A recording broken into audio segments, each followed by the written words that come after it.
My guest in the huddle today is Shauna Bookal. How are you today, Shauna? I'm great. Thank you so much for inviting me on here. Definitely. I think back to our first uh, connection was in preparation for the Diversity in Sport conference. And it was just such a amazing growth opportunity for me when I first met you. Just the energy, enthusiasm, and passion you approached life with. I just knew I needed to get to learn more about your journey to greatness. I appreciate that. And sometimes you always wonder, it's like, do people even notice? Do people know how much time, how much energy, how much passion goes into what we do? And it's like if whatever I'm doing is able to rub off on somebody else, then for me that's like, you know what, I actually what I'm doing is making a difference. So that's what keeps me going. It keeps me fueled to continue the push and to continue the drive. Absolutely. Um, Now, before we get kicked off, pun intended, I just want to take a moment to count my blessings. For me, this is a daily practice. Some days I do it better than others, but I do find the days I'm most consistent with counting my blessings. I do find those days are filled with a little more love, a little more joy, and a little more peace. And I'm a big believer, the biggest blessing you can give anyone is your time and energy. So I just want to thank you again for blessing me with some of your time and energy, especially during this in-demand point of the fall athletic season. Again, it's for me, I've always believe and I've been taught it's like every person comes into your life for a reason. They come into your life to be a blessing or they come into your life to be a lesson from Mhm. that aspect. And from the moment I met you, it's like, being with the way our first interaction, just the emails and going back and forth, it's I'm looking forward, and I said it, I'm looking forward to working with you. I'm looking forward to growing with you in this Mhm. journey that we're both on, because it is a blessing to meet other people who have that same drive, that same passion, and that same energy.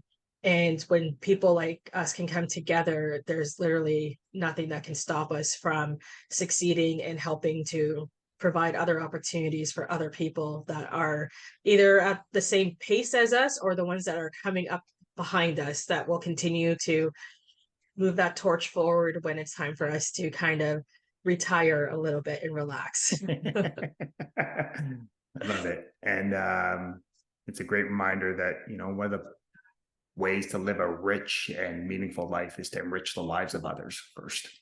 Mhm. Okay. Definitely. Okay. So I'm curious. Sport has obviously played an important role for you in your life. You're still a very active and servant-based leader in the space today, and you're really doing your best to enrich the experience for everyone involved. I'm curious. Sport often gives us many or reinforces important life lessons that go well beyond, the arena, the field, the court. Is there a life lesson that you've taken away from sport? And again, I know you can name many that you find yourself still applying to your life in other areas. Oh, goodness. Yes. I'll never forget like my very, very first interaction in getting involved in sports. So I got injured when I was 13. I ended up tearing my ACL. So I couldn't play sports. And of course, like, when you're 13, you think your life is over. It's like, oh my goodness, I've torn my ACL. Oh, I can't play sports anymore. I'm over. And it's like you go through the whole dramatic situation. And at the time, there was this lady named Darcel Wright who worked at Ontario basketball. And of course, I played basketball, and that's how I tore my ACL. And Darcel was a family friend. And so she told my parents, like, hey, let her come like volunteer with me throughout the summer because I couldn't play sports anymore. And I was waiting to have my surgery. So for the summer, I went to go volunteer with her at the Basketball Ontario office. And over the time of me volunteering with her, she always like there's the little nuggets that she taught me along those routes. And she would always say to me, never give somebody a job that you're not willing to do yourself. Mm. And that to me right there, it's like at first, again, I'm 13. I'm like, I don't know what you're talking about. Like, what do you mean never give somebody a job that I would do myself? And whenever she gave me a task to do, she was doing it with me. And she would start it off. She would help me to make sure I got into a groove. I understood what I was doing. So this is how, like, so we're going back in the day when we didn't have the NCCP locker where you can just punch in a number and then you can look up somebody's credentials. We had the infamous black book that it's like if you were looking for somebody's name, you had to go chronological to find it, to put a little check mark to make sure it was updated. And we had those little passport cards. It was probably the most tedious job I have ever done in my life. Mhm. But she was right there with me for the half of the day, making sure I understood what I was doing, making sure I knew how to check the registrations that came in and how to do all these different things and how to file it and do it properly. And all those little things she would teach me. And then the next day she was like, okay, we're now going to put together the newsletters again. Before digital newsletters and everything from that end, it was doing all those mail inserts. And when you have like 20 different sheets of paper that you have to put together with a letter and then put it in an envelope with the labels and everything from that end. But she was, again, and she was in a manager role and she's sitting there showing me how to do it and she's doing it with me, doing inventory of clothing. And that stuck with me for over 30 years. And Mhm. I never give my staff or my interns or anybody that I work with anything that I would not do myself. And I will be there with them at the beginning, counting inventory, picking up boxes, moving things around, setting things up, making sure it's like everybody calls it the grunt work, the work that nobody wants to do. But I'm right there doing it with them because if I'm not willing to do it myself, then how could I expect other people to do it if I'm not willing to do it too? So it's like it took a while for me to understand what Darcel meant when she told me that when I was 13. Mhm. And we're now like over 30 years later and it's still something that I practice. Do I like doing inventory? Not at all. But it's also something I know if I don't like doing inventory, I can guarantee you my staff or my interns don't like doing it either. But when they Mhm. see that I'm doing it with them, that's a different set of examples that I'm setting from that aspect. Mm. I appreciate you sharing this, part of your lived experience. And it's interesting how, those early lessons on great leaders will show you through their actions, not just tell you with their words. So, Mm-hmm. so I'm curious, how has that lesson continued to grow and evolve with you as you have, stepped into different leadership roles, and just different experiences? How has that continued to just serve you? It's something, again, it's what was always installed. Everybody, and I was always told, is like anybody can talk, but it's your actions that will make a difference. And not all your actions are going to be visible for people to see. Like people don't, it's like, and every time I always think of it, I think of that iceberg picture where everybody sees that nice shiny iceberg at the top of the water, but underneath the water, you don't see the hustle, you don't see the late nights, you don't see all the failed attempts, you don't see the rejections and everything from that nature. And it has taught me, it's like the other thing, the lesson that I learned was like it's not just leading by example, it's understanding that if plan A doesn't work, you still have how many more alphabets until you get to plan Z. You want to exhaust every single all parts of your options before throwing in the towel and saying I'm going to give up, because giving up is easy. And that I think that's why my passion and everything still grows, because a lot of other people, if they get a no and a no, you got two no's. Well, I can still get 20 plus no's before. You never know, somebody might say yes down that line, and somebody might see that hustle, somebody might see that passion, somebody might see that drive and that value of what we're trying to do and be like, you know what, I'm going to take a chance on that person. I'm going to take a chance on that vision. And that was something I've done for a while. Like when trying to work in the sports industry, I remember applying for a job after job after job and getting all those, back then, again, getting those letters in the mail. And when you got that envelope in the mail, it's like, oh, I didn't get the job, that single sheet envelope. Whereas if you got that phone call, it's like, okay, great, I got the interview, I got the job, and I can move forward. But Mhm. it took a long time because it's hard.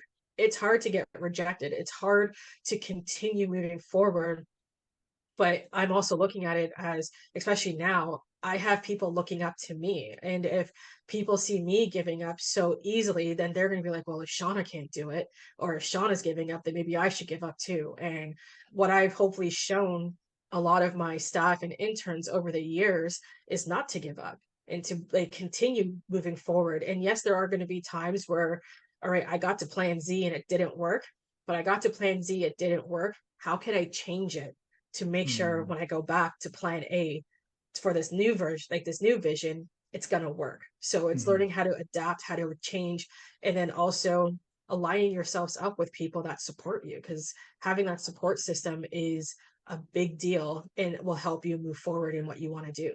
mm. It's so timely what you shared there, and it was interesting as you were sharing, these words that start to come up, the value of persistence, the value of patience, of perspiration, right? You think back to all the things that made you a high quality athlete, all those, again, persistence, patience, right? And it's interesting because I think we live in an interesting time now where social media is great, right? There are a lot of Mm-hmm. benefits to it.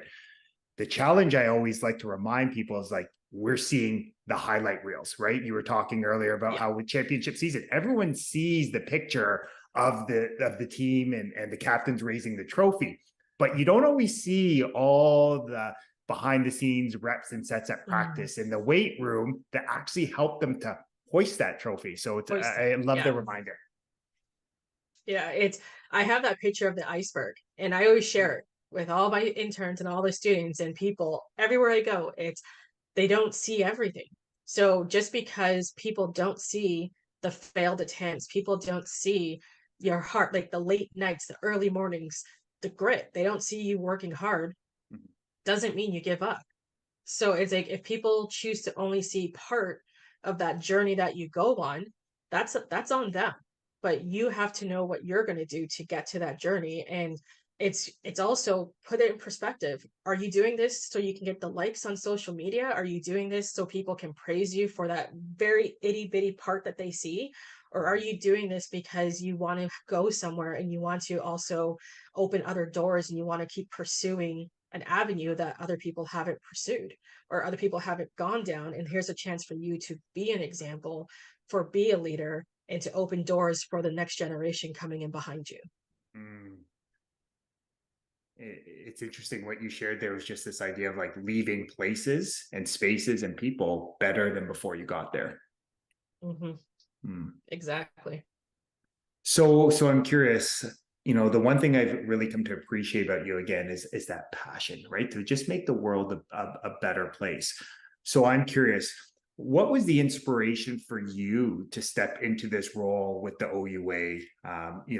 Coming in through a lens of, making things more equitable, diverse, inclusive, and just really enhancing the student experience. I'm curious, what was the inspiration for you?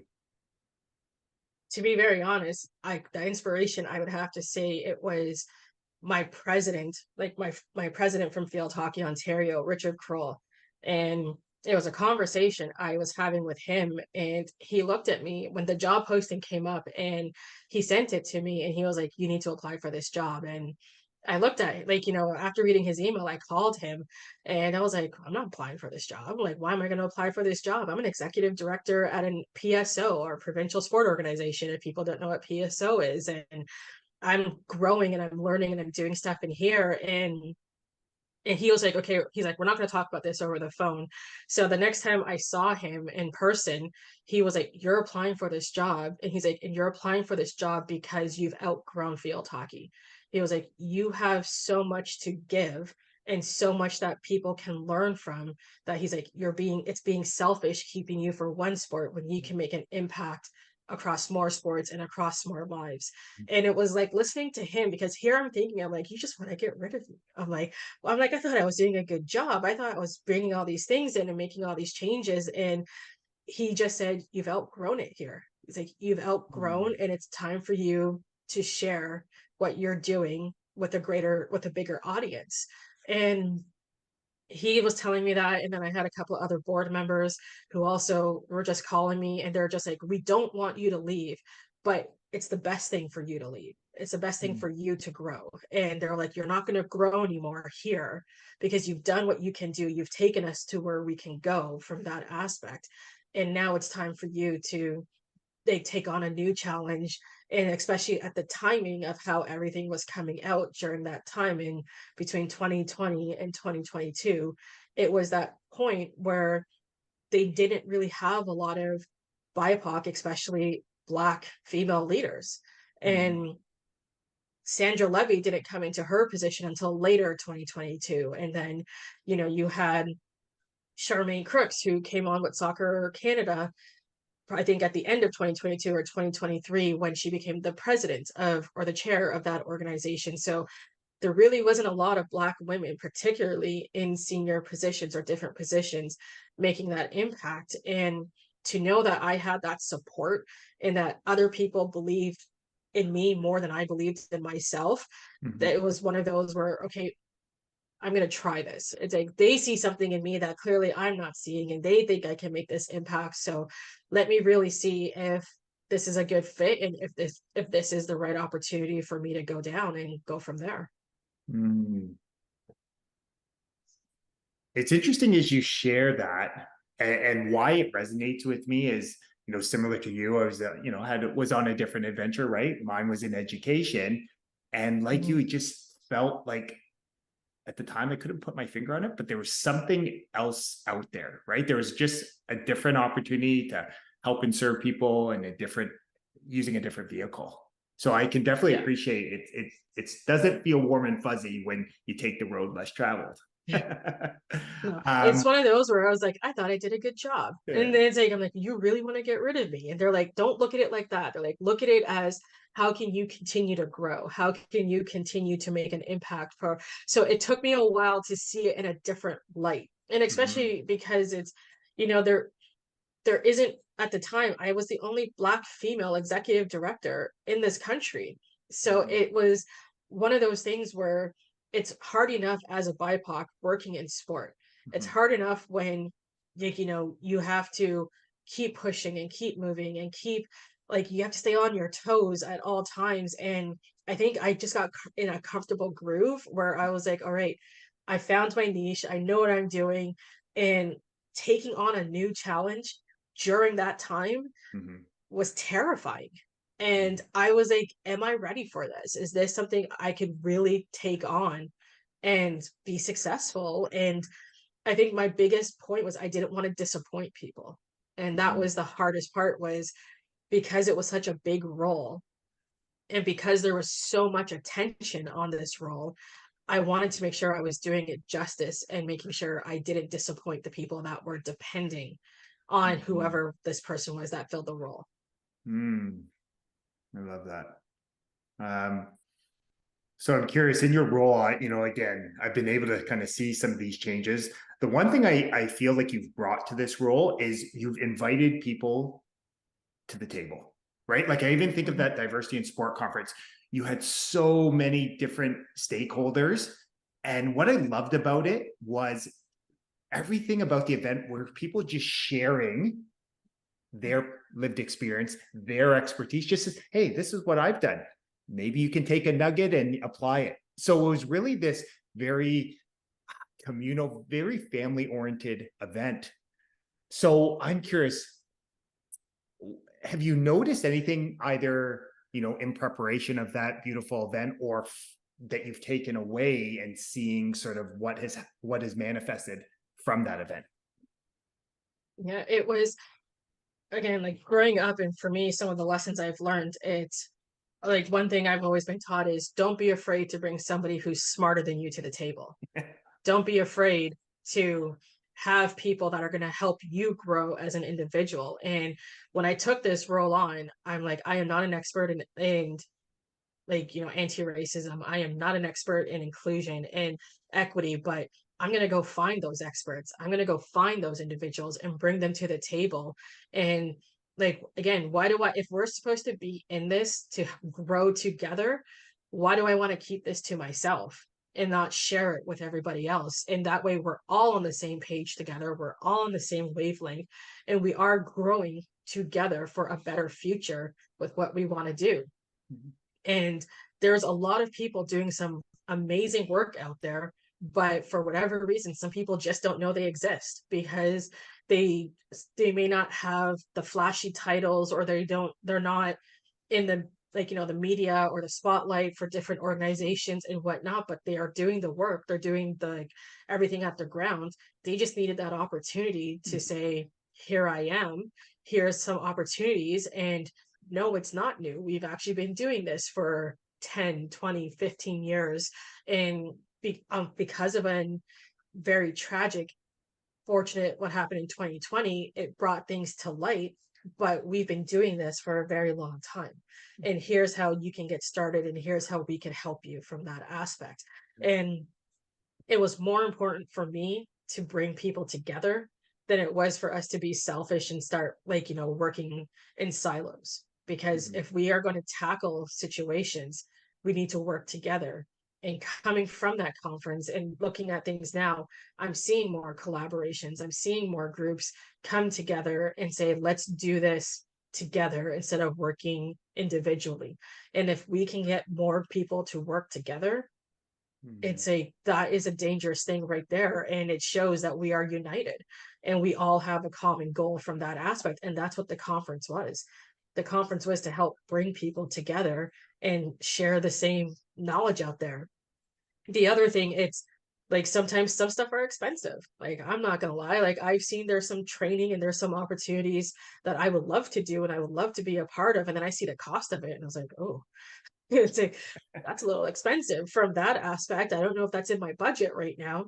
So being able to bring some speakers, being able to bring some presenters and panelists to a conference and making it affordable for people to attend, that was my other goal that I had. Because if somebody can't afford to have somebody come in and do a one-off because they just don't have it in their budget, the size of their organization, here's an opportunity to pay 75 or $100 for 1 day or 2 days and get as much information, get as much examples and things from this area so you can bring it back to your organization and at least get started from that aspect.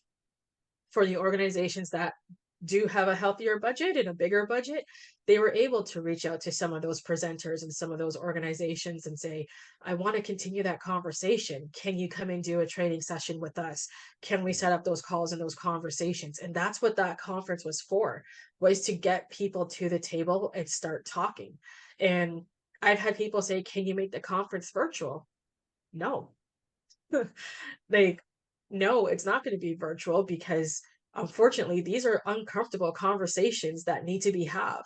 And I'm not going to have the conference where you can just turn off your camera and you're not even in the room or you're multitasking. It's like for a day, for 24 hours or 48 hours, it's time to be uncomfortable and have these uncomfortable conversations. Because now, hopefully, with you being in that room for the 24 or 48 hours, however long you're at that conference, it will give you a small snippet of an insight of how some of your BIPOC employees and athletes and coaches and people feel of what we go through 365. Mhm. So it's, for some people, it's like, yes, we know what you're going through. We respect, like, you know, we empathize, but do you really, like, when you're in the room, you can feel that energy. You can hear it in their voices. You can see it in their faces and their passion. You can't get that over Zoom. And Mhm. that's why this conference, and hopefully we'll give people more than enough notice to say it's in person, here it is. And eventually, like, it's not, in my opinion, it's not something that should be virtual, because again, like, these are the conversations that need to be had in a safe space, in a room, but it's also being uncomfortable. And that's Mhm. okay, because now we're going to teach you how to become comfortable, and how do we grow, so when eventually you are sitting in these rooms, you don't feel uncomfortable, but you are comfortable and able to say, here's how I can support you, here's what I've learned, here's how I move forward in this direction. So that's the Mhm. goal, hopefully. Oh, so many valuable nuggets of wisdom there. I love that you've made it in person, as it sort of forces and prompts people to have, you know, we have a Team Ontario coach that often talks about the importance of being able to have hot conversations, honest, open, transparent conversations. And as you and I both know, That is a skill that has been lost a little bit in today's digital Yeah. world. Um, Yes. the other thing in which I would love to share with you, I don't think I've shared this with you, was in my travels this fall, I had an opportunity to meet with one of the young leaders that was currently an OUA Oh, athlete, and nice. was just sharing some of his lived experience, and was also sharing he's doing some nonprofit work. He started a nonprofit and is giving back to his community. And it was interesting how just you creating that space for us to meet and be in that same, and we never talked at the event, but just built that level of trust to where he could come up to me after practice, and we just had a great conversation. And it just, again, I just want to thank you for providing that opportunity, but then also providing a new connection that I otherwise wouldn't have had. Yeah, it was honestly, it's like I never realized. So when you look at it, I've been doing this for a very long time, Mhm. working in sports, going to these conferences. And usually when I go to these conferences or if I go to different things, sometimes I'm the only Black person in the room. Sometimes I'm the Mhm. only BIPOC in the room. And Mhm. sometimes if there's other people, it's less than a handful, like less than five that are in a room. Mhm. And for me, the eye opener was I went to a conference in the US. I was in a room with 600 Black people. And I'm literally like looking around, being like, this is amazing. Like, I was saying, I've never been in a room with this many Black people in sport doing the same thing that I do, Mhm. understanding the world that I'm in, and are able to support me in ways I can't get in Canada. And when I was thinking about that, when I was in my hotel room that night and I was just like sharing the thoughts of that day with my family, my mom and my dad, and I was like I sat there being like, why do I have to leave Canada to be in a room full of Black people? I was like, why can't I do this in Canada? Why can't I be in a room full of minorities who work amateur sport? Because that was the other part. Everybody in that room worked amateur sport. It wasn't people that worked professional sport. And it has nothing to knock with professional sport, but professional sport and amateur sports are apples and oranges when you look at the things that we do and the growth from that aspect. And I was like, I don't want to, not a lot of people can pay to go to the US to flights, hotel, food, the registration fee for the conference, and all of these things that you have to pay for. It adds up. And with the cost Mhm. of everything here, it's like I just felt everybody should be able to benefit what I'm benefiting from, but not leaving Canada to benefit from it.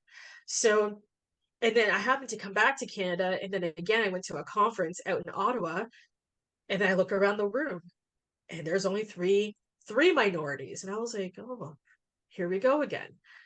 And I got tired of it, and I was like, no, we're not going to do this again. We're going to do something about this. We're going to create a space.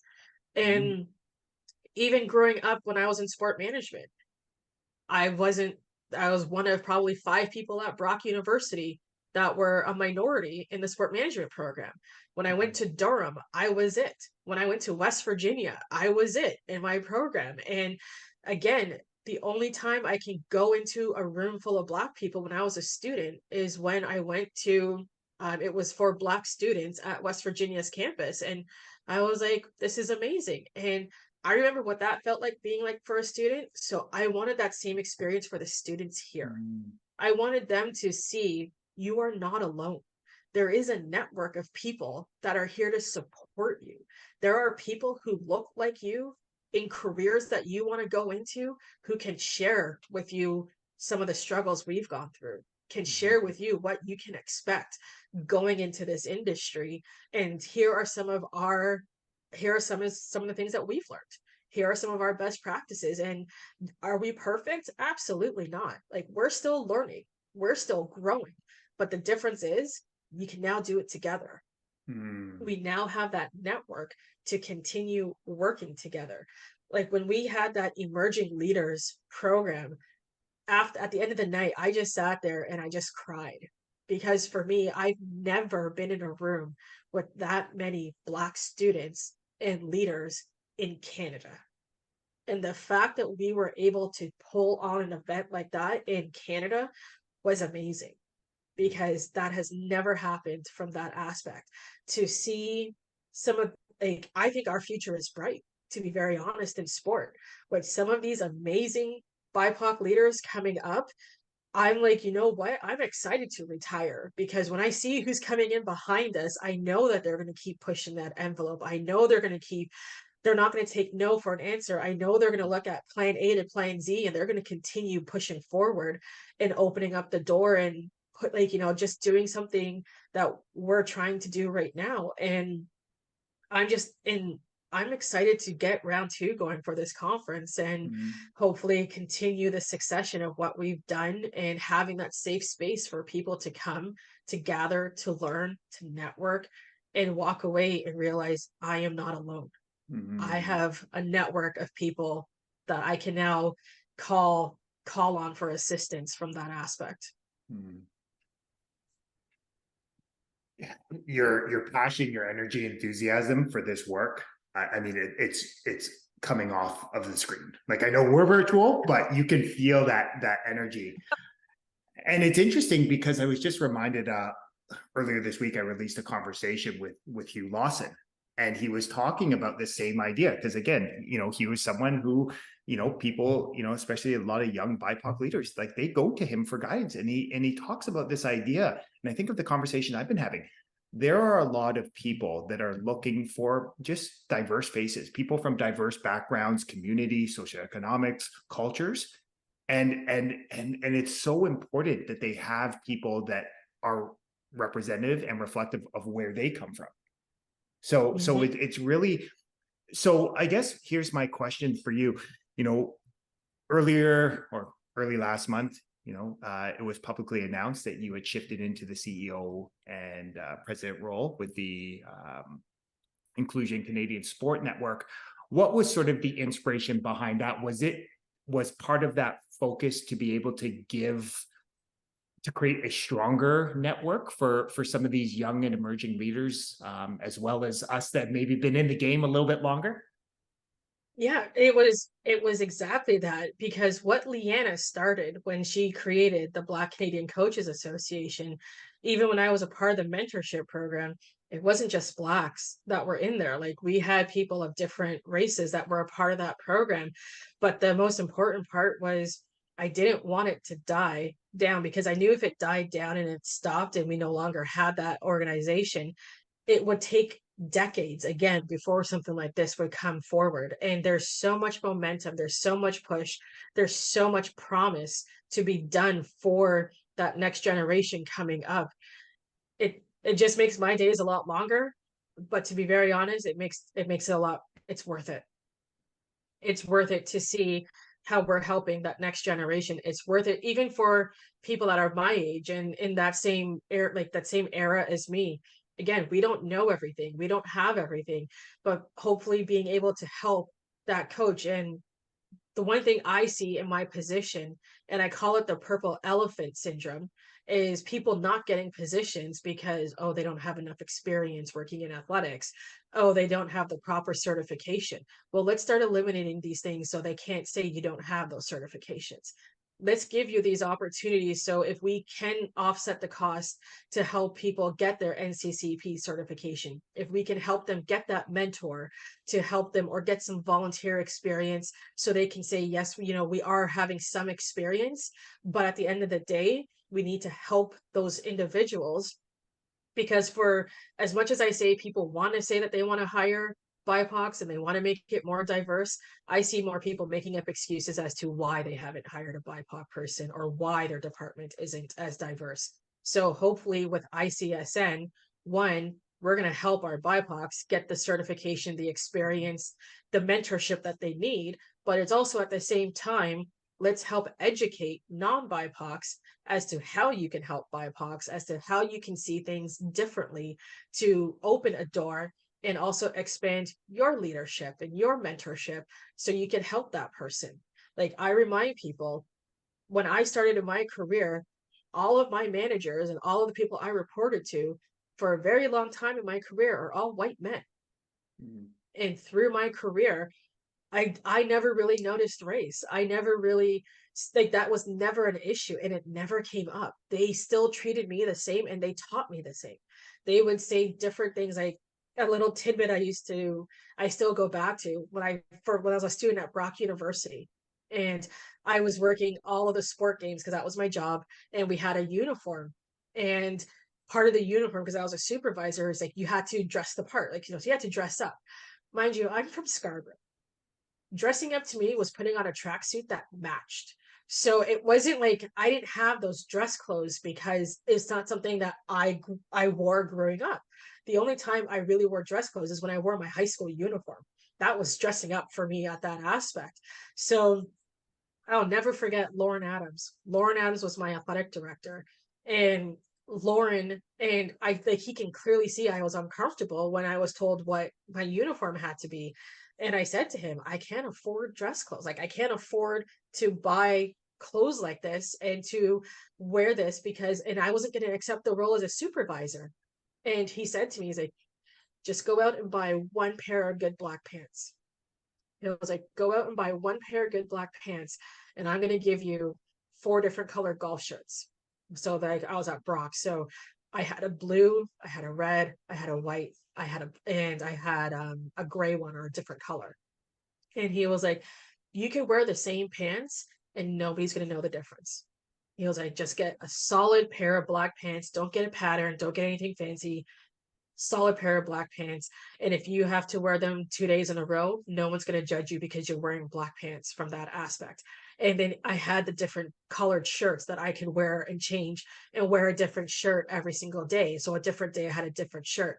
And over my 4 years at Brock, I got like, he would give quarter zips out. And I still, 20 years later, still have the quarter zip that we were given as a gift. And we would wear a quarter zip, or he would give us a jacket, or he would give us some type of different top, but I would always have my fancy black pants. And then every year I would at least try and buy one or two black pants. And that stuck with me because I wasn't going to take a job because I didn't think I could do it because I was going to get judged on my clothes. And it was just that small little conversation that was a huge impact for me as to the job is fine. And yes, we understand, dressing up is not for you or that's not your style, but here's how we can slowly break you into dressing up. And that's why for me, again, whenever I have students or whenever I have staff, I always provide them with the golf shirts. I always provide them with the long sleeves, the quarter zips, things from that nature. So they don't have to feel like they have to go out and buy all brand new dress clothes. Maybe you get a good pair of pants or something from that nature. And I've provided you with all the different types of shirts that you need to mix and match from that aspect and go in that direction. Because that was something that stuck with me and I respected and still do to this day. Mm. And it's interesting how just the willingness to have a conversation, to pull you aside and sort of deal with you human to human. And just what is it, right, that Shauna needs right here, right now? And it's just funny how just focusing on that solution just helped you at where you were on that journey. And then that lesson, you continue to bless other people that you're leading today. How cool is that? Yeah. And it helped me open up because it's like, dude, he didn't judge me.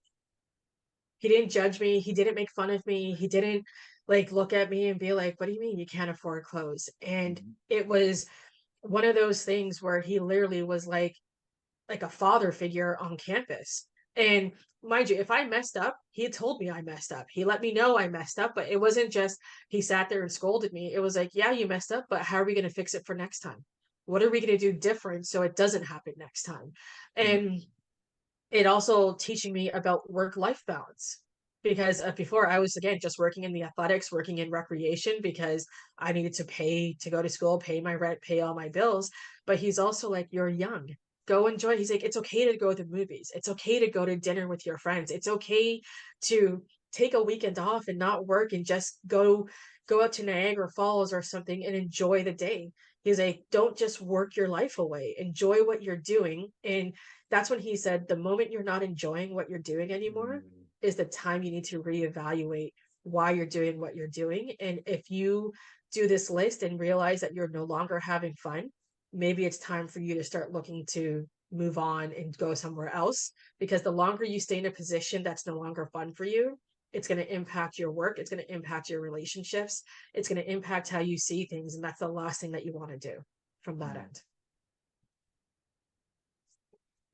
Just such valuable words, right? That it still sound like are still framing your life today. Yeah, I had some amazing leaders, amazing leaders.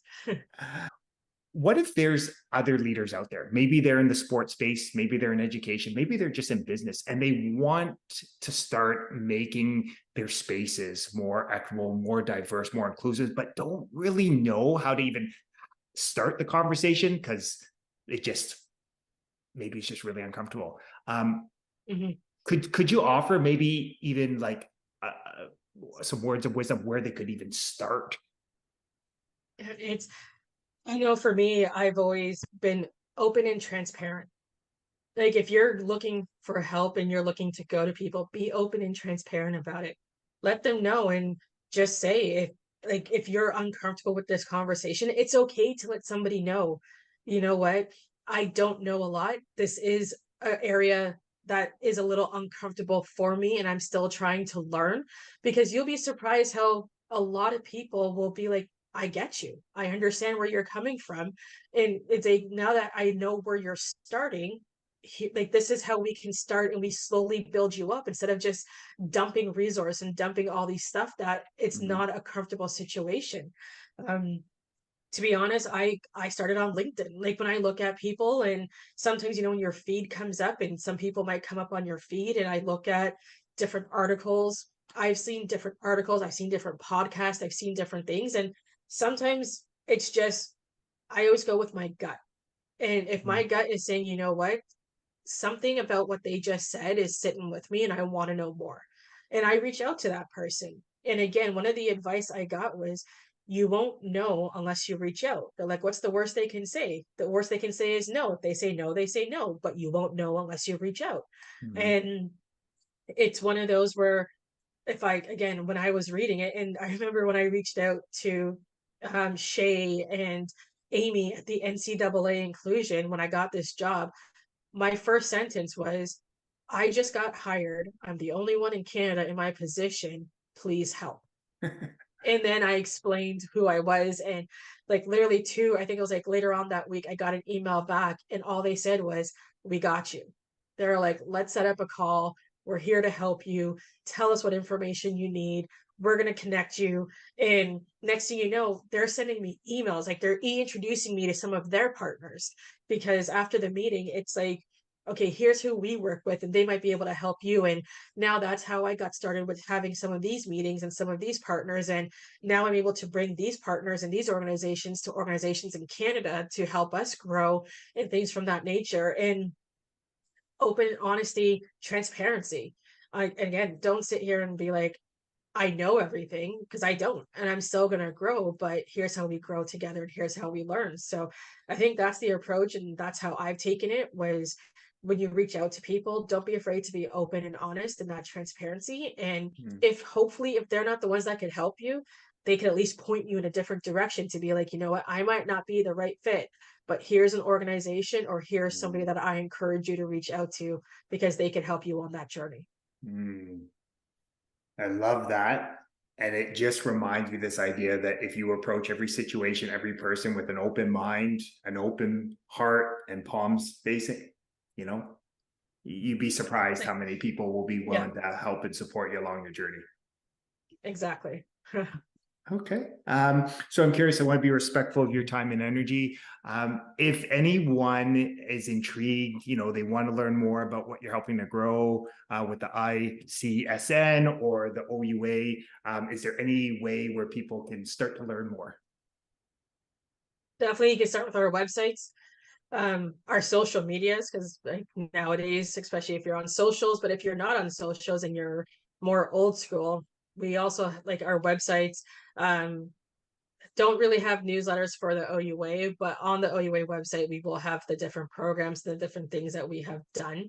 I will say though, for the OUA, a lot of our programs, especially like our anti-racism awareness week and things that we've done, is more updated on our socials. For ICSN, sign up for our newsletter, because we are working on having monthly newsletters that will be going out, that will continue to update. And it's also, again, some of the things is us sharing our partners' works, because, we have our partners who are doing some amazing things that are out there. But again, people just don't know that they're doing these amazing things. So if we could help by sharing some of those things that are happening across the country in different provinces, you might find out about things happening in your province that you didn't know before. So those are some of the opportunities. And nowadays, LinkedIn, like a lot of us are on LinkedIn, we're providing those updates and things from that nature. And the one best thing I can say about LinkedIn is sometimes it also helps you connect with other people in our network that you will also see. And again, if you see somebody, and sometimes I like to connect with people on LinkedIn because I'm like, oh, they got a cool title. It's like, what does that title entail? Or sometimes I might see somebody and it says, you have 105 contacts and like similar contacts. And I was like, how do we know so many people, and how Yeah, have we not crossed paths in that direction? So you never know how you can run into people and introduce and meet people in that retrospect. And like, I've been following you on LinkedIn for a while, especially I think after you got hired with Football Ontario. And I was actually at Field Hockey Ontario when you got hired at Football Ontario. And then I was looking at your bio and your resume, and it resonated with some of the work that you were doing. So I've been following you. And it's like, when you reached out to do this, I'm like, this is like a full circle moment, kind of meeting each other and going from, let me just add him on LinkedIn and see, maybe down the future we can connect, to sitting here talking with you and like growing what we want to move forward for the next generation. absolutely. And yeah, I'm grateful to be walking this journey with you. Um, Shauna, I'll be more than happy to share all of those wonderful links and resources on the description on the podcast, on YouTube, on Facebook, and everything. Perfect. I just want to take a moment to thank you. I want to acknowledge you for the great woman you are, the great mom, coach, leader, mentor, but more importantly, the amazing human being you are. The one thing I've really gone from this conversation is just your persistence, your patience, your willingness to just make this world a better place. So I just want to thank you for that, and just sharing your passion with the world. Thank you. I appreciate that. I'm working on patience. So patience is something I'm definitely working on, but it's, I will say, it's when you get to work with people like you and you get to see the next generation, that it's like, what, I realized we got something to fight for. And we have some great leaders that are coming up behind us, and hopefully you and I and others like us can leave a better place for them when they're ready to step into this world and grow and have their careers on that aspect. And that's what keeps me going at the end of the day. And again, the other thing that keeps me going are people like you, and everything that you have done and you continue to do, not just in the football community, but in the sports community, period. Mhm. You are a beacon of light that we need. And it's an honor just to even be in this space with you. So thank you for doing what you do, and for shining a light on individuals in different aspects, and how we can grow together to make this space more inclusive, and just enjoy what we're doing, having fun and enjoying our careers. Mm. Thank you, Shauna. I received those words.